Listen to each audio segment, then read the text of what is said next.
Ты слушаешь Радио Мария.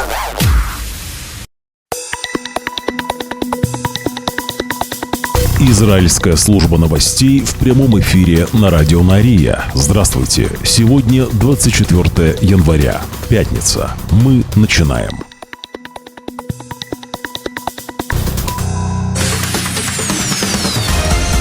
Главные новости Израиля. Слушай на Радио Мария. Президент США Дональд Трамп заявил, что соглашение о прекращении огня в секторе Газа, которое он помог заключить, цитирую, должно оставаться в силе. Судя по всему, эти комментарии смягчают его слова, сказанные ранее на этой неделе, когда он сообщил, что, цитирую, не уверен в том, что соглашение будет выполнено. На просьбу подробнее прокомментировать эту ситуацию Трамп ответил, цитирую, «Это очень непростое место. Сделка должна сохраниться, но если этого не произойдет, возникнет много проблем», предупреждает Трамп.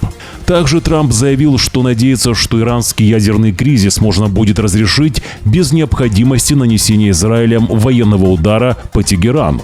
Журналисты спрашивают Трампа, поддержит ли он такой удар по ядерным объектам Ирана после того, как он подпишет ряд указов в овальном кабинете. «Я не буду отвечать на этот вопрос», говорит Трамп, но добавляет, что вскоре проведет встречи с различными высокопоставленными должностными лицами по этому вопросу. «Надеюсь, это можно будет решить. Было бы действительно здорово, если бы это можно было решить, не делая этот дальнейший шаг», сказал президент США. Новости на Радио Мария. По данным армии обороны Израиля, за прошедшие сутки наши войска, все еще находящиеся в секторе Газа, открыли огонь в ответ на несколько угроз. Военные комментируют, что заметили приближающихся к ним подозреваемых в нескольких районах Газы и произвели предупредительный огонь. Еще один вооруженный палестинец был опознан в здании в Рафехе. Армия обороны Израиля говорит, что открыла по нему огонь, поскольку он представлял угрозу. Армия обороны Израиля полна решимости полностью выполнить условия соглашения о возвращении заложников. Цаль готов к любому сценарию и продолжит предпринимать все необходимые действия для устранения любой непосредственной угрозы солдатам армии обороны Израиля, заявляют наши военные. И главной теме выпуска – попытка повторить 7 октября в центре Израиля. Полиция Израиля начала расследование после того, как в центральном городе Квар-Саба была устроена акция, напоминающая нападение Хамас 7 октября 2023 года.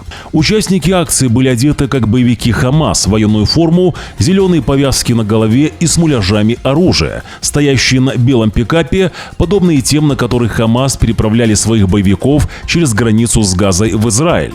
Надпись на машине гласила, цитирую, «Данные представлены исключительно в иллюстративных целях». Однако жители города были в ужасе, далее цитирую, «Я боялась, что они лишат меня жизни. Я была так напугана и была уверена, что террористы вошли в Квар-Сабу из Самарии», рассказывает пенсионерка.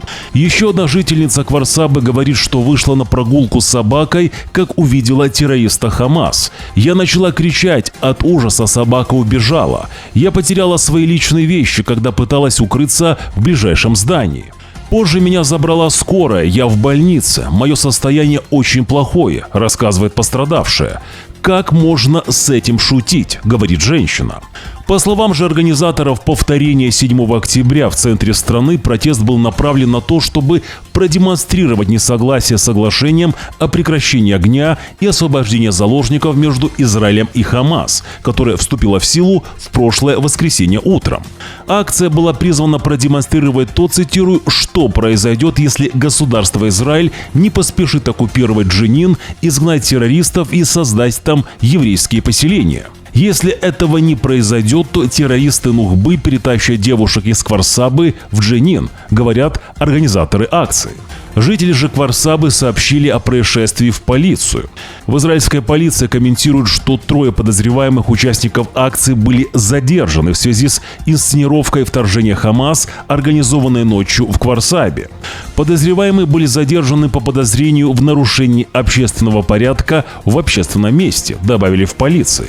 Мэр Кварсабы заявил, цитирую: «Я с большим осуждением отношусь к таким проявлениям, подрывающим чувство безопасности жителей города. Это возмутительный и безответственный поступок, с которым нельзя мириться», сказал мэр города. Позже же стало известно, что на пикапе были манекены, переодетые в форму Хамас. Следствие по данному инциденту продолжается. Напомню, что завтра, в субботу, 25 января, должен состояться очередной этап обмена пленными между Израилем и Хамас. Ожидается, что Хамас освободит еще 4 женщин, которые находятся в заложниках в Газе 7 октября 2023 года. Списки выходящих на свободу 25 января на момент выхода наших новостей в эфир еще не публикованы. Власти Израиля настаивают на том, чтобы на этом этапе были освобождены 3 девушки-наблюдательницы и 1 гражданская. Добавлю, что в плену у террористов в Газе находятся 5 девушек-наблюдательниц Цаля, захваченных 7 октября 2023 года. В обмен на 4 девушек власти Израиля, согласно достигнутым договоренностям, освободят 120 заключенных, отбывающих сроки за террористическую деятельность. В рамках реализации первой фазы соглашения на свободу планируется отпустить 735 заключенных из израильских тюрем. В общей сложности планируется освободить из израильских тюрем 1904 заключенных, отбывающих наказание за террористическую деятельность. В их числе и 1167 жителей Газы, которые, по данным следствия, не были непосредственно вовлечены в нападение на Израиль 7 октября 2023 года. В списке, опубликованном Минюстом, 284 заключенных, отбывающих пожизненное заключение. Среди них и террористы Хамаса, Фатха, Исламского джихада и других группировок. Большинство из них – это мужчины от 40 до 60 лет. Они десятки лет находились в израильских тюрьмах. Но есть и молодые, от 25 до 35 лет, осужденные на сроки менее 10 лет. Новости на радио Нария. Далее к другим событиям. Премьер-министр Израиля Биньямин Нетаньягу провел телефонный разговор с родителями Эмили Дамари, Дорон Штернбрехер и Роми Гонен, освобожденных из плена Хамас в прошлое воскресенье. Далее цитирую: «Мы не сдавались и не сдадимся перед другими», заявил Нетаньягу в записи разговора, распространенной канцелярией премьер-министра. Родители же говорят, что благодарят Нетаньягу за то, что он сделал, цитирую, «нравственный, ответственный поступок, найдя в себе смелость вернуть их родных домой». Конец цитаты. Я же напомню, что заложников удерживает не Нетаньягу, а террористы Хамас. И премьер-министр делает все возможное, чтобы вернуть домой всех похищенных. Посол Израиля в России Симона Гальперин сообщила, что Иерусалим сотрудничает с Москвой, чтобы помочь освободить 3 заложников, которые удерживаются в секторе Газа и у которых нет российского гражданства. Гальперин отметила продолжающуюся работу по освобождению российско-израильского заложника Саши Труфанова, который входит в список 33 заложников, которые, как ожидается, будут освобождены на первом этапе прекращения огня. Кроме того, по ее словам, ведутся разговоры о заложнике Максиме Херкине, уроженце Украины, мать и дочь которого имеют российское гражданство. Еще освобождение в настоящее время не планируется. Гальперин заявила, цитирую: «Я работаю с российской стороной по освобождению заложников не только с российским гражданством». Посол сказала, что не будет раскрывать имена 2 других заложников и что их нет в списке освобождаемых на первом этапе. «Мы очень надеемся, что российская сторона сможет реально помочь в этом. Я искренне верю, что если российская сторона будет настойчиво этого требовать, то она сможет помочь освободить этих 3 заложников». Конец цитаты. Напомню, что ранее стало известно, что у заложника Александра Труфанова есть проблемы со здоровьем, и его состояние беспокоит многих. Подробнее об этом мы рассказывали во вчерашнем выпуске на нашем YouTube-канале «Радио Нария». Главные новости Израиля. По данным армии обороны Израиля, на юге Ливана солдаты обнаружили большое количество боеприпасов, которые использовали террористы Хизбаллы. Оружие находилось в гражданских зданиях и примерно в 30 складах.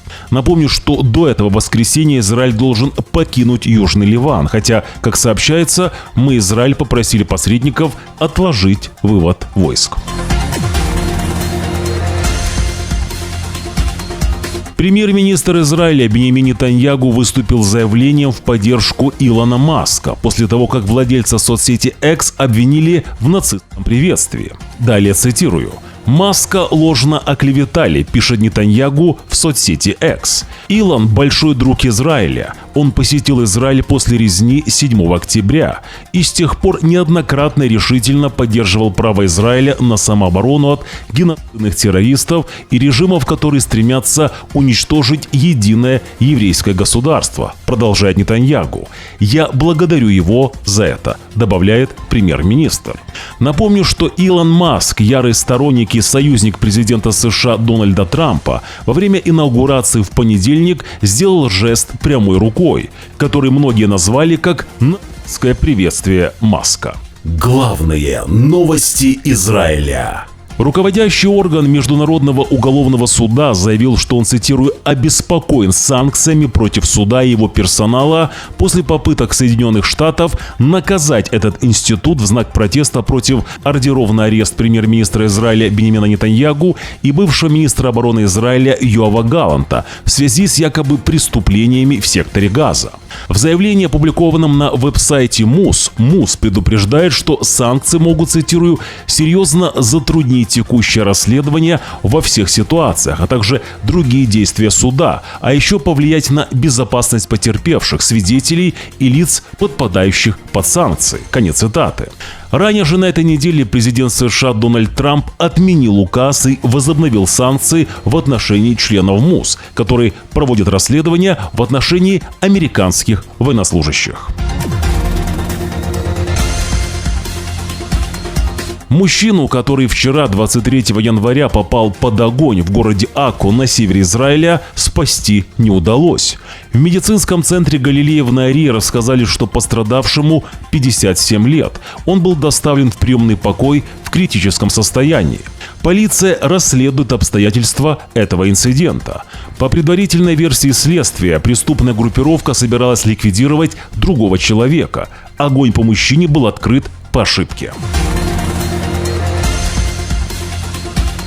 Напомню, что вернулся официальный телеграм-канал «Радио Нария». Там мы публикуем то, что не пропускает YouTube. Подпишитесь уже сейчас. Если вы смотрите нас по телевизору, отсканируйте телефоном QR-код на своих экранах. Также ссылка на наш телеграм-канал будет в первом закрепленном комментарии под этим видео. Новости на радио Нария. Главные новости Израиля. 80% наших зрителей смотрят YouTube-канал «Радио Нария» без подписки. Ваша подписка очень важна для развития и продвижения нашего контента. Подпишитесь уже сейчас. Нажмите на кнопку «Подписаться». Также нажмите на палец вверх, если видео вам понравилось, или на палец вниз, если видео не понравилось. Оставьте свой комментарий. Благодарность и нашим спонсорам. Их имена сейчас на ваших экранах. Израильская служба новостей желает вам мирного шаббата. Уже в воскресенье, 26 января, в 6 часов утра по Иерусалиму мы снова в прямом эфире. Вы должны знать правду. Шаббат шалом и до встречи.